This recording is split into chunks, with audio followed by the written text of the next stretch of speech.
นี่ดู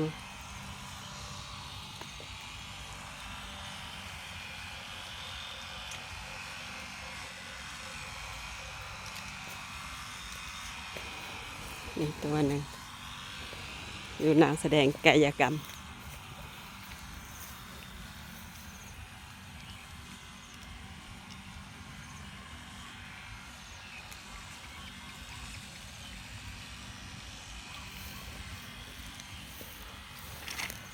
เอ้า